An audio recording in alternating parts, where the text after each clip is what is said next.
Okay, तुषार पठाडे. पूनम गाखरे 2 पर्याय दिला आहे. येऊ देऊ, 1-2 पर्याय आपण येऊ देऊ. 1-2 पर्याय मिळाले की मग आपण या एक्झाम्पलकडे जाऊ. बघा, पाहिल्यानंतर खूप किचकट वाटतं, पण थोडं अशा प्रकारच्या क्वेश्चन मध्ये थोडंसं आपण पर्यायाकडे जायचं. कुठे जायचं? पर्यायावर जायचं आणि पर्यायावरून थोडंसं लॉजिक लावून आपल्याला सोपं जाते असं मला वाटते. चला, रुद्राक्षनी 1 म्हटलं आहे, अर्चना किनकर 3, अंश दुपारे 2. चला बघूया. असं लक्षात आलं. आता समजा बेटा, समजा 2 प्रकारचे पर्याय तुम्हाला दिसतात. ठीक आहे. पर्याय असे आहे की 3 पर्याय असे आहे की ज्याची सुरुवात कशाने झालेली आहे? पी ने झालेली आहे. आणि एक प्रकारचा पर्याय असा आहे बेटा की ज्याची सुरुवात यम ने झालेली आहे. ठीक आहे. मग आपण 2 वेळा यम घेतला तर पी सिंगल राहतो. हे लॉजिक आपलं इथं लागते काय?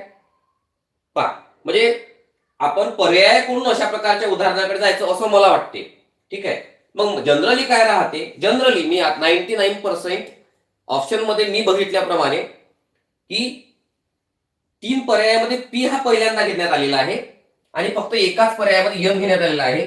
तर मोस्टली 99% 3 जो पर्याय आहे त्यापैकी कुणीतरी आहे. म्हणजे तात्पुरता आपण याला थांबू. म्हणजे आपला जो पर्याय 1, 3 आणि 4 आहे. आता 1, 3 आणि 4 मध्ये पहिलं अल्फाबेट काय दिला आहे बेटा? पी दिलेला आहे. काय दिलेला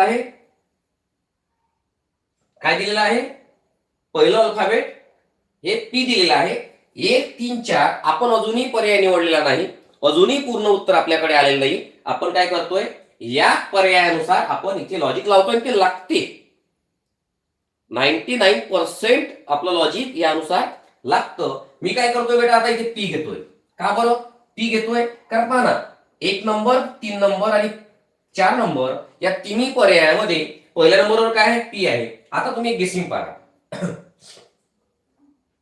की यम 1 वेळा आलेला आहे. आता तुमचं लॉजिक लावू शकते. पी 2 वेळा आलेला आहे. सध्या तरी हा 3 वेळा आलेला आहे. किती वेळा आलेला आहे? 3 वेळा आलेला आहे. टी हा 4 वेळा आलेला आहे. यल हा 3 वेळा आलेला आहे.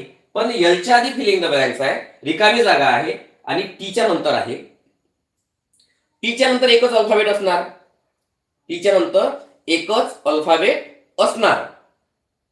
ठीक आहे. त्या एकच अल्फाबेट मध्ये दुसरा अल्फाबेट तर असणं पॉसिबल नाही. काय क्रम काय चालतोय आपला? तुमच्या एक लक्षात आलं का? 1, 2, 3, 4 क्रम आपला चढून राहिला.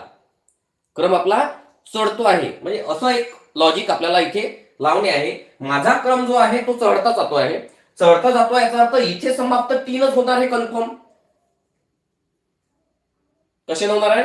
3च होणार कन्फर्म. कारण इथे जर दुसरं अल्फाबेट असतं तर मग इथे काय येणार आहे? सिक्वेन्स बदलणार आहे ना आपला. मग 4 नंतर एक येईल का? असं होणे नाही. म्हणजे आपल्याला इथं पी मिळाला, इथे मला टी मिळाला. येतं लक्षात? आता पी असणारा टी कोण आहे?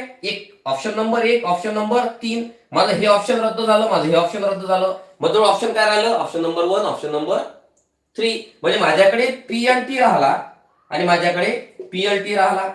मग आता मी एल घ्यायचा, हा एक मधला भाग राहिला. याचा अर्थ काय? तर माझ्याजवळ किती झाले?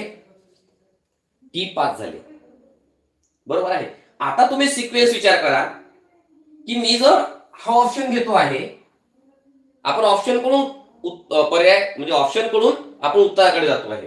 ठीक आहे. आता मला काय निवडायचं आहे इथे? मला एक एन घेणे आहे किंवा एल घेणे आहे? मी एन घेतो. मी जर एन घेतला सपोज, तर एन झाला 4 वेळा आणि एल झाला 3 वेळा.